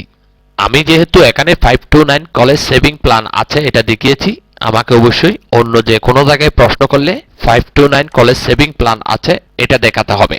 একইভাবে এই প্রশ্নে যেহেতু জেনারেল সেভিং অ্যাকাউন্টস আছে এটা দেখিয়েছি, এই প্রশ্নের ক্ষেত্রে দেখুন সেভিং অ্যাকাউন্টস দেখাতে হবে। ঠিক একইভাবে এই প্রশ্নে যেহেতু আমি ব্রোকারেজ অ্যাকাউন্ট আছে এটা দেখিয়েছি, একইভাবে এই প্রশ্নের ক্ষেত্রেও আমাকে ব্রোকারেজ অ্যাকাউন্ট রিপ্রেজেন্ট করতে হবে। এখানে যদি আমি ব্রোকারেজ অ্যাকাউন্ট সিলেক্ট না করি, এই প্রশ্নে উত্তর দেওয়ার ক্ষেত্রেও আমি ব্রোকারেজ অ্যাকাউন্ট সিলেক্ট করতে পারবো না। এক জায়গায় প্রশ্ন করেছে, আমি বলেছি আমার ব্রোকারেজ অ্যাকাউন্ট আছে, অন্য জায়গায় প্রশ্নটা একটু ভিন্নভাবে করেছে, আমি যদি বলি আমার ব্রোকারেজ অ্যাকাউন্ট নেই, তাহলে কিন্তু আমার উত্তরটা সাংঘর্ষিক হয়ে যাচ্ছে। ঠিক একইভাবে এই প্রশ্নের নিচে দেখুন আমি রিটায়ারমেন্ট অ্যাকাউন্ট সিলেক্ট করেছি, তার মানে আমি বলেছি আমার রিটায়ারমেন্ট অ্যাকাউন্ট আছে। এই প্রশ্নটা একটু ঘুরিয়ে করেছে, এখানেও আমি রিটায়ারমেন্ট অ্যাকাউন্ট দেখিয়েছি, তার মানে হলো এই প্রশ্নে যেহেতু আমি বলেছি রিটায়ারমেন্ট অ্যাকাউন্ট আছে, এই প্রশ্নেও আমাকে বলতে হবে রিটায়ারমেন্ট অ্যাকাউন্ট আছে। এরপর এই প্রশ্নে আমি বলেছি আমার প্রাইমারি ক্রেডিট কার্ড হচ্ছে মাস্টার কার্ড, এই প্রশ্নে বলেছি আমার 3টা ক্রেডিট কার্ড আছে। সুতরাং এই প্রশ্নের ক্ষেত্রে আমি যদি এখানে ক্রেডিট কার্ড সিলেক্ট না করি, তার অর্থ হচ্ছে আমি উপরে আমার primary credit card master card বলেছি, উত্তরটা মিথ্যে দিয়েছিলাম। এরপর আমি এখানে বলেছি আমার primary health insurance provider United health, তার মানে অবশ্যই আমার হেলথ ইন্স্যুরেন্স আছে। দেখুন এখানে এই প্রশ্নে জিজ্ঞেস করেছে আপনার কোন কোন ধরনের ইন্স্যুরেন্স আছে। এখানে যদি আমি হেলথ ইন্স্যুরেন্স সিলেক্ট না করি, তাহলে আমি যে বললাম আমার health insurance provider United health, এই কথাটার ভিত্তি থাকে না। আপনার যদি হেলথ ইন্স্যুরেন্সই না থাকে, তাহলে হেলথ ইন্স্যুরেন্স প্রোভাইডার আসার প্রশ্নই আসে না। একইভাবে এখানে দেখিয়েছি auto insurance provider all state, এই প্রশ্নের ক্ষেত্রে যদি আমি অটো ইন্স্যুরেন্স সিলেক্ট না করি, তার মানে বোঝাচ্ছি আমার অটো ইন্স্যুরেন্স নেই। আমার অটো ইন্স্যুরেন্স না থাকলে অবশ্যই অটো ইন্স্যুরেন্স প্রোভাইডার আসার প্রশ্নই আসে না। এভাবেই এখানে প্রায় প্রত্যেকটা প্রশ্নই একটা অন্যটার সাথে সম্পর্কিত। সুতরাং প্রোফাইল তৈরি করতে গিয়ে আপনারা প্রশ্নের নিচে ড্রপ ডাউন লিস্ট থেকে উত্তর সিলেক্ট করে দিলেই প্রোফাইল হয়ে যাবে এরকম নয়। এখানে একটা প্রশ্নের উত্তর সিলেক্ট করার সময় আপনাকে মাথায় রাখতে হবে আপনি পূর্ববর্তী প্রশ্নে কি উত্তর দিয়েছেন, অন্যথায় আপনি ড্রপ ডাউন লিস্ট থেকে প্রশ্ন সিলেক্ট করে দিলেও এটা প্রোফাইল হবে না। এরপর একটু নিচে আসি, এখানেও দেখুন প্রশ্নগুলো দেখতে অনেকটা একই রকম মনে হচ্ছে, কিন্তু আসলে প্রশ্নগুলো একই নয়। এখানেও প্রশ্ন সিলেক্ট করার ক্ষেত্রে এমনভাবে সিলেক্ট করবেন যাতে একটা প্রশ্নের সাথে অন্য আরেকটা প্রশ্নের উত্তর সাংঘর্ষিক হয়ে না যায়। দেখুন এখানে আমাকে প্রশ্ন করা হয়েছে আপনার কোন টাইপের ডায়াবেটিস আছে, আমি দিয়েছি ডায়াবেটিস টাইপ 1। এখানে যেহেতু আমি বলেছি আমার ডায়াবেটিস টাইপ 1 আছে, তার মানে হচ্ছে আমার ডায়াবেটিস আছে। সুতরাং উপরের প্রশ্নে আমাকে অবশ্যই ডায়াবেটিস সিলেক্ট করতেই হবে। আর এখানে প্রশ্নগুলো সিলেক্ট করার ক্ষেত্রে একটা বিষয় মাথায় রাখবেন, আপনি একজন আমেরিকান। একজন আমেরিকানের ঘরে নিচের কোন কোন প্রোডাক্টগুলো থাকতে পারে। অনেকেই দুইটা প্রশ্ন সিলেক্ট করে দিয়েই মনে করে প্রোফাইল তৈরি হয়ে গেছে। এই প্রোফাইলটার উপরেই ডিপেন্ড করবে আপনি সার্ভে পাবেন কি পাবেন না। তখন আপনি নিজে নিজেই ফ্রাস্ট্রেট হয়ে যাবেন। তখন আপনি চাইলেও প্রোফাইলটা চেঞ্জ করতে পারবেন না। সুতরাং প্রথম প্রোফাইলটা তৈরি করার সময় আপনারা বুঝে বুঝে সময় নিয়ে তৈরি করুন। তাড়াহুড়ো করার দরকার নেই। যত বেশি তাড়াহুড়ো করবেন পরবর্তীতে তত বেশি আপনার লস হবে। এরপর নিচে আসি, মিডিয়া অ্যান্ড ইলেকট্রনিক্স প্রোফাইল। এখানে প্রথম প্রশ্নটা, আপনি কত ঘন্টা টিভি দেখেন? এটা সবসময় বাড়িয়ে দেওয়ার চেষ্টা করবেন। বাড়িয়ে দিলে মিডিয়া রিলেটেড সার্ভেগুলো বেশি পাওয়ার সম্ভাবনা আছে। এখানেও ঠিক প্রোফাইলটা তৈরি করার সময় এমনভাবে তৈরি করবেন যাতে একটা প্রশ্নের উত্তর আর একটা প্রশ্নের উত্তরের সাথে সাংঘর্ষিক হয়ে না যায়। এরপর এই প্রশ্নটা একটু দেখুন, which of the following social media apps platform do you use on a regular basis? কোন কোন সোশ্যাল মিডিয়া প্ল্যাটফর্ম ইউজ করেন?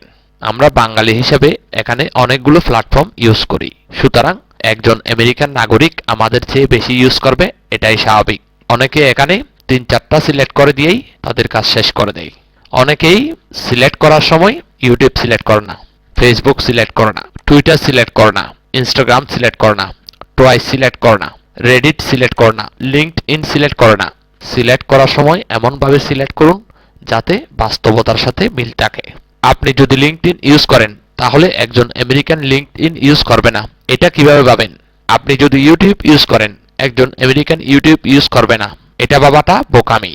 ওরা আমাদের চেয়ে বেশি ইউজ করবে, এটাই স্বাভাবিক। সুতরাং প্রশ্নগুলো সিলেক্ট করার ক্ষেত্রে মাথায় রাখুন আপনি একজন আমেরিকান হিসেবেই প্রশ্নগুলোর উত্তর দিচ্ছেন। এখানে প্রোফাইল বানানো মানে ড্রপ ডাউন লিস্ট থেকে কয়েকটা প্রশ্ন সিলেক্ট করে দেওয়া নয়। এখানে প্রশ্নগুলো আপনাকেই করা হচ্ছে। আপনি একজন আমেরিকান হিসেবে রিপ্রেজেন্ট করতেছেন। সুতরাং একজন আমেরিকান হিসেবে চিন্তা করে প্রশ্নগুলোর উত্তর দিন। এরপর একটু নিচে আসি, এখানেও প্রত্যেকটা প্রশ্নের উত্তর দেওয়ার ক্ষেত্রে যাতে একটা প্রশ্নের সাথে আরেকটা প্রশ্নের অমিল না থাকে। দেখুন এই প্রশ্নের নিচে ডিজিটাল টিভি রিসিভার সিলেক্ট করেছি, তাহলে এই প্রশ্নের নিচেও আমাকে ডিজিটাল টিভি রিসিভার সিলেক্ট করতে হবে। দেখুন এই প্রশ্নের নিচে home network / wireless network select করেছি। সুতরাং এই প্রশ্নের নিচেও আমাকে home network / wireless network select করতে হবে। এরপর এখানে ট্যাবলেট সিলেক্ট করেছি। উপরের প্রশ্নটাতে দেখুন ট্যাবলেট সিলেক্ট করেছি। একইভাবে এখানে স্মার্টফোন সিলেক্ট করেছি। নিচের প্রশ্নে দেখুন স্মার্টফোন সিলেক্ট করেছি। এই প্রশ্নটাতেও দেখুন স্মার্টফোন সিলেক্ট করেছি। এরকম প্রত্যেকটা বিষয় নিয়ে আলোচনা করা আমার পক্ষে সম্ভব নয়। এটা করতে গেলে ভিডিওটা অনেক বড় হয়ে যাবে। আমি জাস্ট আপনাদেরকে উদাহরণ দিচ্ছি, বাকিটা আপনারা নিজেই ফাইন্ড আউট করে ইমপ্লিমেন্ট করবেন। এখানে প্রত্যেকটা প্রশ্নের উত্তর দেওয়ার সময় আপনাদেরকে খুবই সতর্কভাবে প্রশ্নের উত্তর দিতে হবে, যাতে একটা প্রশ্নের উত্তরের সাথে আরেকটা প্রশ্নের উত্তরের সাংঘর্ষিক অবস্থান তৈরি না হয়। আমি আপনাদেরকে আবার রিমাইন্ড করিয়ে দিচ্ছি, প্রশ্নগুলোর উত্তর 3-4টা সিলেক্ট করেই প্রোফাইল শেষ করবেন না। যত কম প্রশ্ন সিলেক্ট করবেন পরবর্তীতে আপনার সার্ভে পেতে সমস্যা হবে, তখন আপনি নিজেই ফ্রাস্ট্রেট হয়ে যাবেন। এরপর একটু নিচে আসি, এখানে প্রশ্নগুলো একটু পড়ে দেখুন। এই প্রশ্নটা দেখি, which of the following magazine do you regularly purchase? ব্র্যাকেটে আছে বাট ডোন্ট সাবস্ক্রাইব টু। যেই সব ম্যাগাজিনগুলো আপনি সব সময় কেনেন কিন্তু সাবস্ক্রাইব করা নয়। এরপর নিচের প্রশ্নটা একটু দেখি, which of the following magazine do you currently subscribe to? নিচের কোন কোন ম্যাগাজিনগুলো আপনার সাবস্ক্রাইব করা আছে? সুতরাং এখানে একটা প্রশ্ন আর একটা প্রশ্নের সাথে টোটালি অপোজিট। এই কারণে আমরা এই প্রশ্নের নিচে যেই সব ম্যাগাজিনগুলো সিলেক্ট করব, এই প্রশ্নের নিচে একটাও সিলেক্ট করতে পারবো না। এরপর এই প্রশ্নটা একটু দেখুন, what types of publication do you read? আপনি কোন ধরনের পাবলিকেশন পড়েন? এই প্রশ্নের উত্তর সিলেক্ট করার সময় আমাদেরকে এই প্রশ্নগুলো মাথায় রাখতে হবে।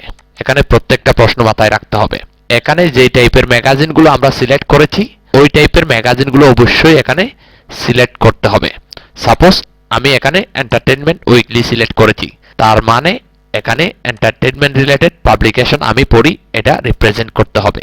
এখানে আমি ফুড অ্যান্ড ওয়াইন সিলেক্ট করেছি, সুতরাং আমাকে উপরে ফুড রিলেটেড ম্যাগাজিনগুলো সিলেক্ট করতে হবে। এখানে মেন্স হেলথ সিলেক্ট করেছি, সুতরাং আমাকে উপরে হেলথ অ্যান্ড ফিটনেস রিলেটেড ম্যাগাজিনগুলো সিলেক্ট করতে হবে। আপনি যে ধরনের ম্যাগাজিনগুলো সিলেক্ট করবেন ওই টাইপের ম্যাগাজিনগুলো উপরে অবশ্যই সিলেক্ট করতে হবে। এভাবেই প্রোফাইলের প্রত্যেকটা সেকশনে প্রোফাইলটা বানানোর সময় আপনারা বুঝে বুঝেই প্রশ্নের উত্তর সিলেক্ট করবেন। আমি আর বেশি সময় নিচ্ছি না, আমি একটু নিচে যাচ্ছি। এখানে আমি তেমন একটা সময় নষ্ট করব না, এখানে আপনারা বুঝে বুঝে নিজেদের মতো করে আগে যেভাবে বলেছি ওটার উপর ডিপেন্ড করেই প্রোফাইলগুলো তৈরি করে নেবেন। তাহলে একটু নিচে আসি। ফুড অ্যান্ড বেভারেজ, এখানেও আপনারা প্রশ্নগুলো সিলেক্ট করার সময় একটা প্রশ্নের উত্তরের সাথে অন্য আরেকটা প্রশ্নের উত্তরে যেন সাংঘর্ষিক অবস্থান তৈরি না হয় ওদিকেই খেয়াল রাখবেন। এরপর নিচে আসি। এখানেও আমি তেমন কিছু বলবো না, এখানেও ঠিক আপনারা একইভাবে প্রশ্নের উত্তর সিলেক্ট করার সময় একটা প্রশ্নের উত্তরের সাথে অন্য আরেকটা প্রশ্নের উত্তরের সাংঘর্ষিক অবস্থান তৈরি না হয় এভাবেই করবেন, এবং সাথে সাথে 3-4টা প্রশ্নের উত্তর সিলেক্ট করেই প্রোফাইলটা তৈরি করবেন না। মোটামুটি যত বেশি পারেন প্রশ্নের উত্তর সিলেক্ট করবেন যাতে পরবর্তীতে সার্ভে পেতে সমস্যা না হয়। তাহলে নিচে আসি। Interest, travel and sports profile. এখানে প্রথম প্রশ্নটা দেখুন, which of the following have you done in the first year. উত্তরে আমি সিলেক্ট করেছি ডোমেস্টিকলি অবকাশ যাপনের জন্য গিয়েছি, ডোমেস্টিকলি বিজনেসের জন্য গিয়েছি, ইন্টারন্যাশনালি অবকাশ যাপনের জন্য গিয়েছি, ইন্টারন্যাশনালি বিজনেসের জন্য গিয়েছি।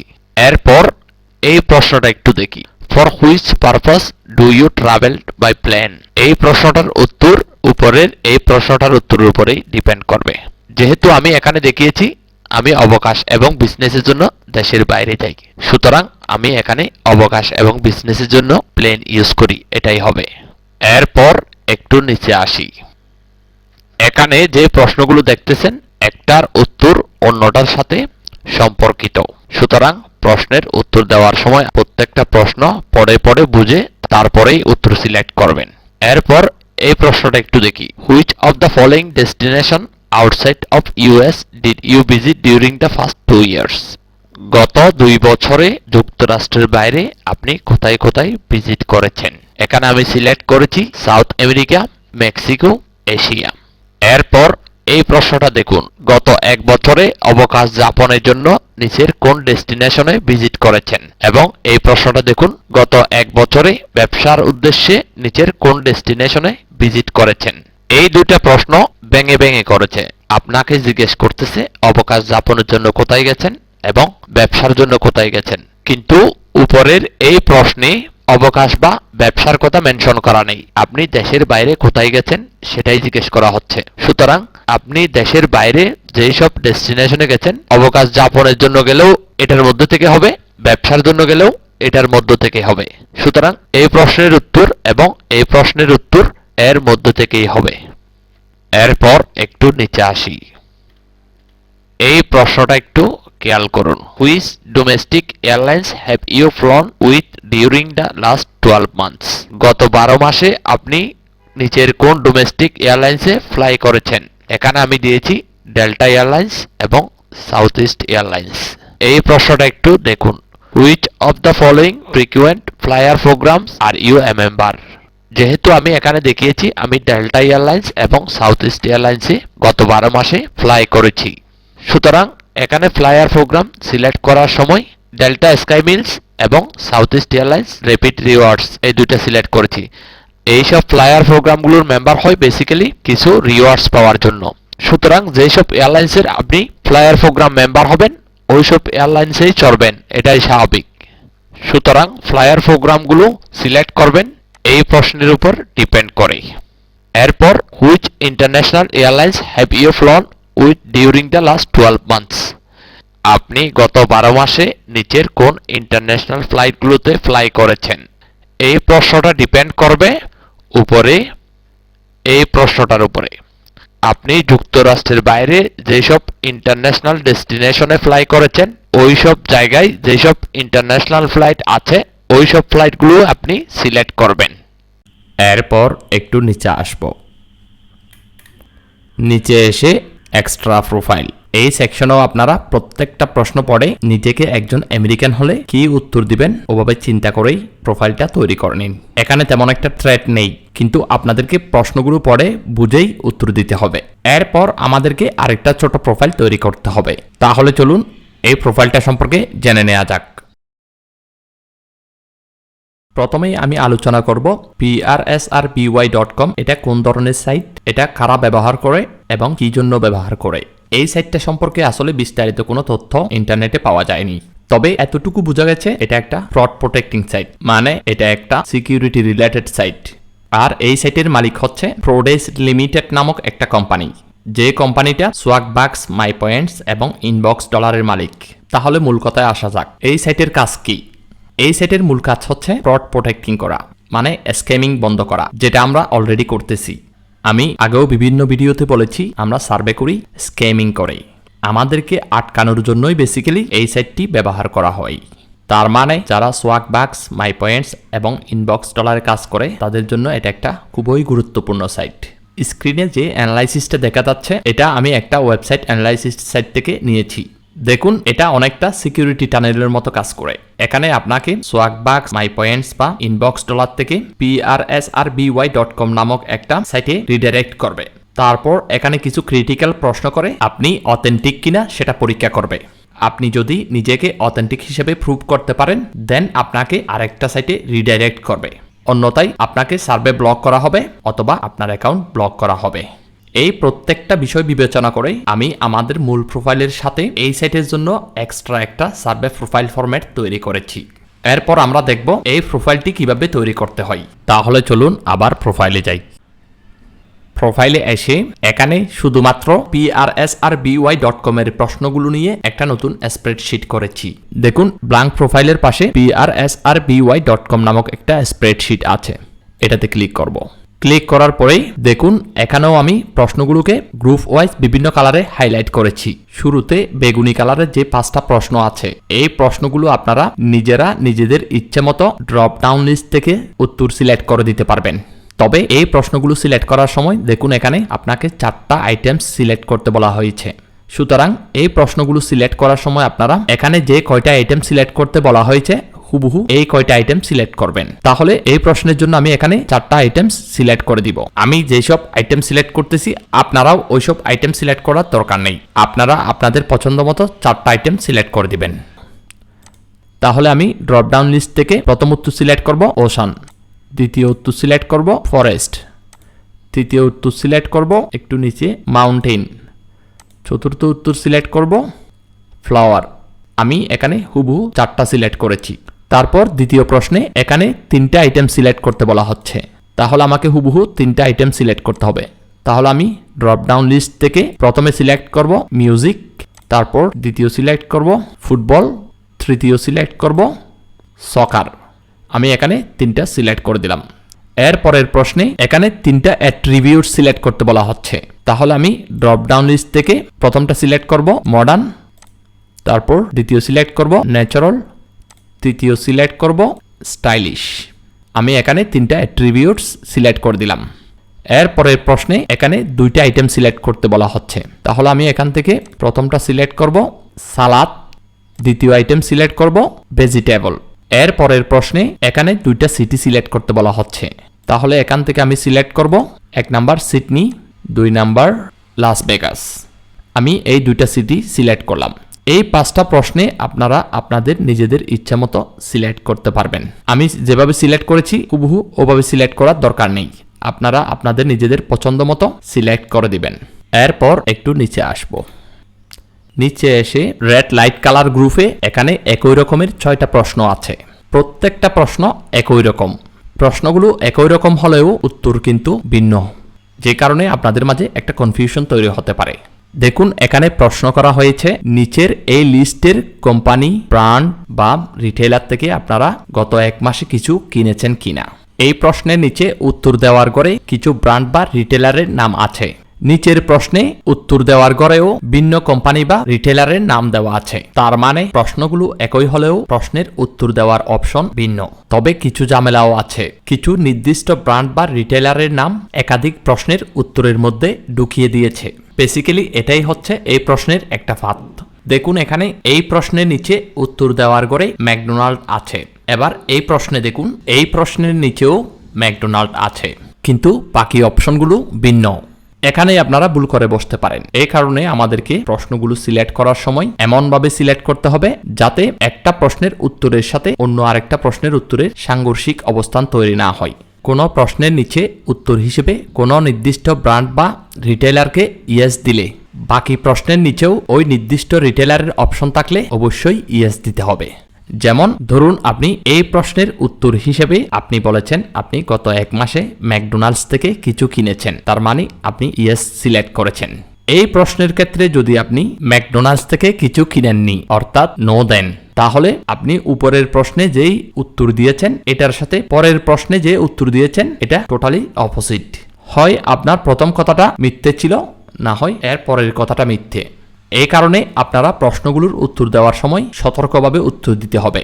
তার মানে হলো আপনি যদি কোনো প্রশ্নের জন্য উত্তর হিসেবে কোনো একটা ব্র্যান্ড থেকে মাল কিনেছেন বলেন, তাহলে আপনাকে অপর প্রশ্নের উত্তর হিসেবেও ওই ব্র্যান্ডের অপশন থাকলে অবশ্যই আপনাকে ওই ব্র্যান্ডটা সিলেক্ট করতে হবে। মানে আপনি যে কথাটা বলেছেন এটাতে স্ট্রেন্থ থাকতে হবে।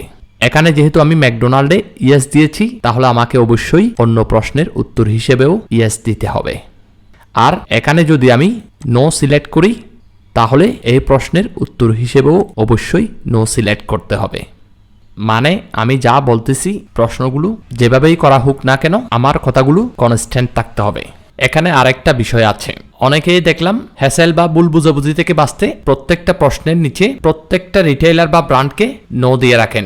এটাও আসলে সম্ভব নয়, কারণ এখানে প্রশ্নের নিচে উত্তর হিসেবে যেসব ব্র্যান্ড বা রিটেইলারের নাম ব্যবহার করা হয়েছে ওই সব রিটেইলার বা ব্র্যান্ড সম্পর্কে মূল প্রোফাইলেও প্রশ্ন করা হয়েছে। সুতরাং কোনো নির্দিষ্ট রিটেইলার বা ব্র্যান্ড সম্পর্কে মূল প্রোফাইলে এক রকমের উত্তর এবং এই প্রোফাইলে অন্য রকমের উত্তর দেওয়া সম্ভব নয়। এখন আমি দেখাবো কিভাবে মূল প্রোফাইলের সাথে এই প্রোফাইলের সমন্বয় করবেন।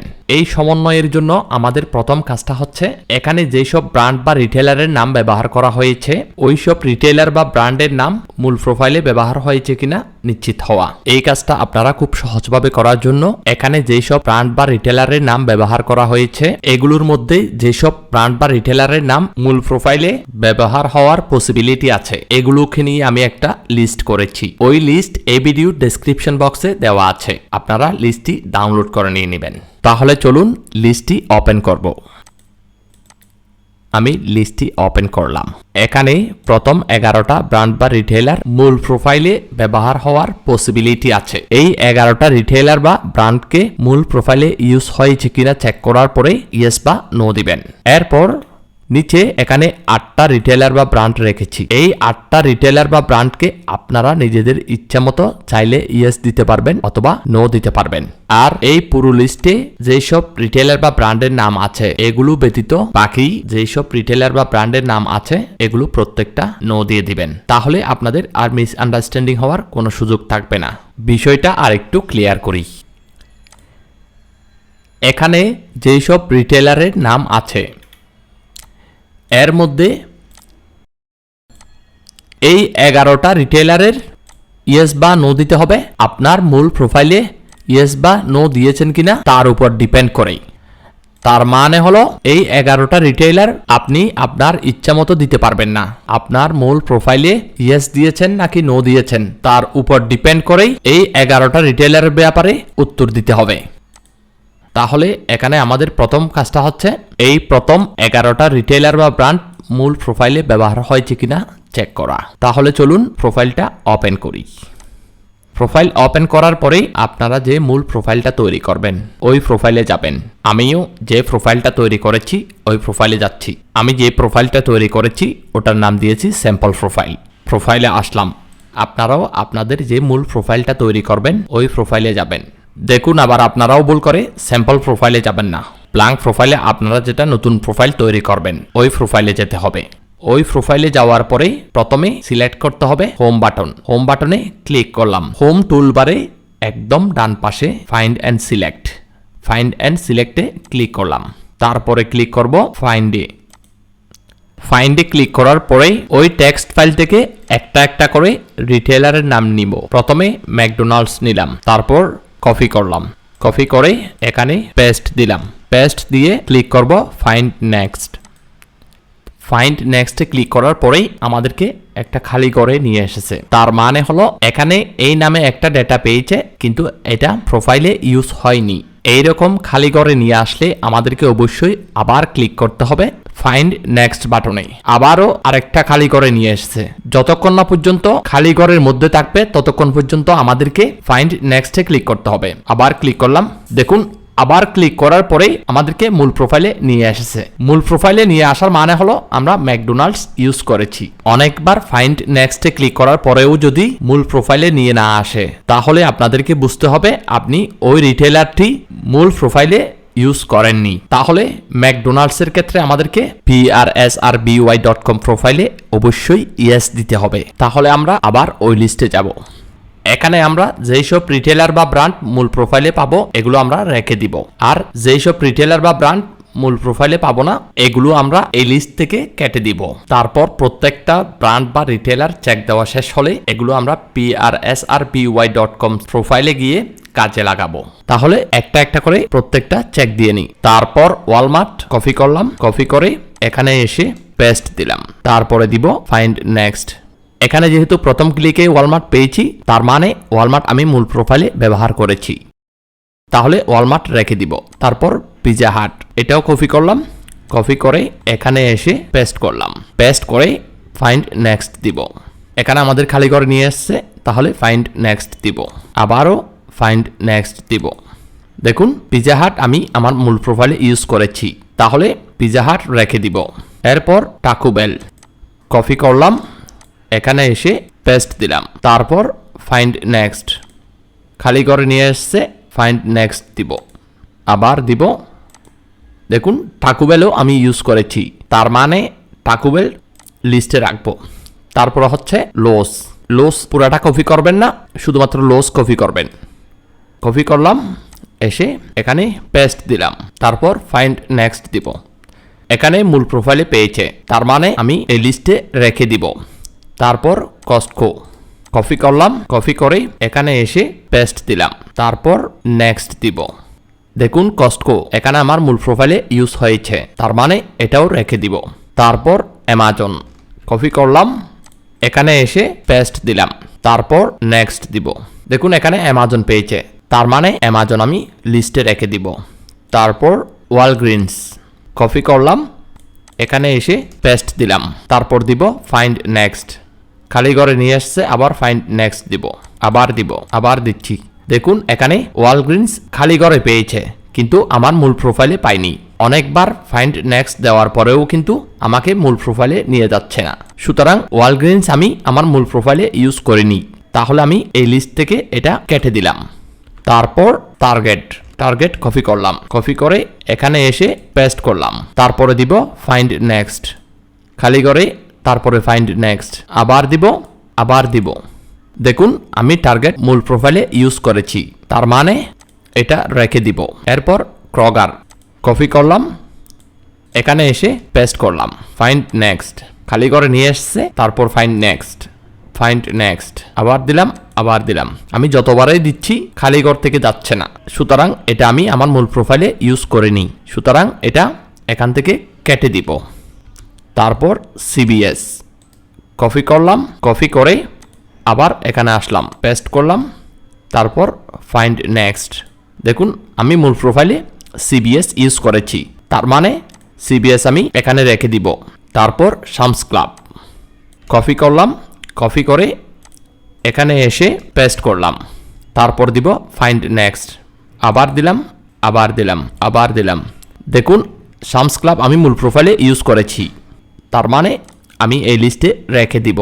তারপর হোম ডিপোট কপি করলাম, কপি করে এখানে এসে পেস্ট করলাম, পেস্ট করে দিব ফাইন্ড নেক্সট। দেখুন মূল প্রোফাইলে হোম ডিপোট পেয়েছে, তার মানে হোম ডিপোট এই লিস্টে রেখে দিব। তাহলে আমাদের প্রোফাইলে চেক দেওয়ার কাজটা শেষ হয়েছে। নিচেরগুলো আমাকে প্রোফাইলে চেক দিতে হবে না, এগুলো আপনার ইচ্ছার উপরে ডিপেন্ড করবে আপনি ইয়েস দিবেন নাকি নো দিবেন। তাহলে চলুন এবার prsrby.com প্রোফাইলে যাই। এটা কেটে দিলাম। এখন এই লিস্ট দেখে দেখে এগুলো আমাদেরকে অবশ্যই ইয়েস দিতে হবে। আর বাকি এগুলো আপনি চাইলে ইয়েস দিতে পারেন, আবার আপনি চাইলে নো দিতে পারবেন। এটা আপনার উপর ডিপেন্ড করবে। তাহলে আমি একটা একটা করে দিয়ে দিচ্ছি। প্রথমে বেস্ট বাই এই লিস্টে আছে। আমি চাইলে দিতেও পারবো, চাইলে নাও দিতে পারবো। আমি অবশ্যই ইয়েস দিব। এটা আপনারা একটু মিনিমাইজ করবেন। মিনিমাইজ করে দিলে আপনাদের কাজ করতে সহজ হবে। এরপরে মাউন্টেন ডিউ এখানে এই লিস্টে আছে, সুতরাং আমি ইয়েস বা নো দিতে পারবো। আমি ইয়েস দিব।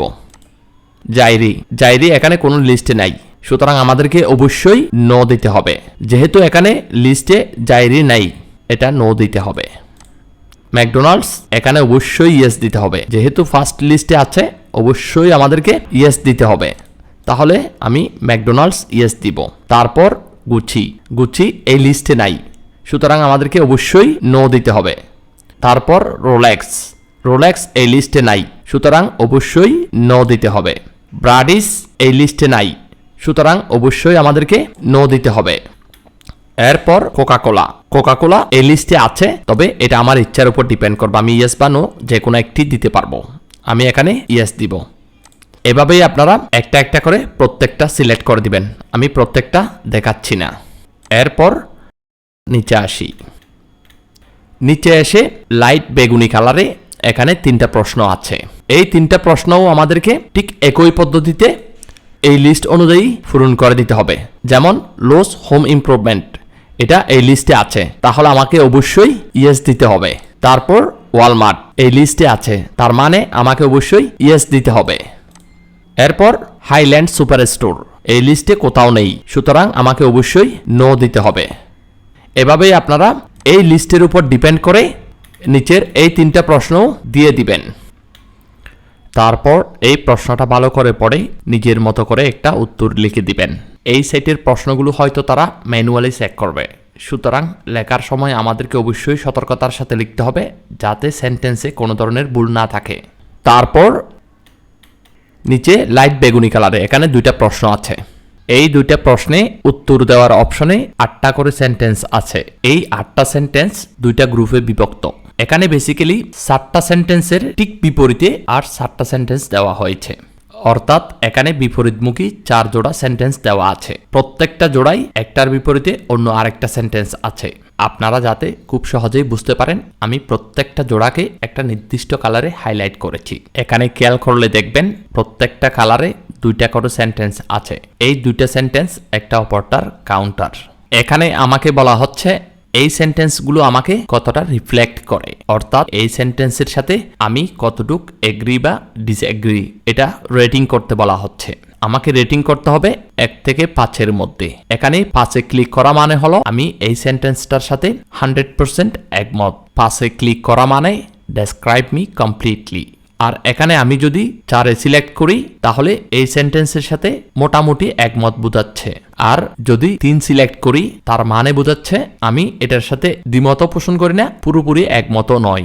আর 2 সিলেক্ট করা মানে হলো এই সেন্টেন্সের সাথে মোটামুটি একমত নয়, কিন্তু সরাসরি দ্বিমত পোষণ করতেছি না। আর এখানে 1 সিলেক্ট করা মানে হলো does not at all describe me, এর মানে হলো এই সেন্টেন্সের সাথে দ্বিমত পোষণ করছি। এখন আমাদেরকে যেটা করতে হবে, এই সেন্টেন্সটা আমাদেরকে পড়তে হবে। আই হেট টু শপ, আমি শপিং করতে ঘৃণা করি, সেটা অনলাইনে হোক বা অফলাইনে হোক। তাহলে এই সেন্টেন্সের জন্য 5 সিলেক্ট করা মানে হলো আমি শপিং করতে ঘৃণা করি, এটার সাথে আমি পুরোপুরি একমত। আর 4 সিলেক্ট করা মানে হলো আমি শপিং করতে মোটামুটি ঘৃণা করি। 3 সিলেক্ট করা মানে হলো আমি শপিং করতে ঘৃণাও করি না বা পছন্দও করি না।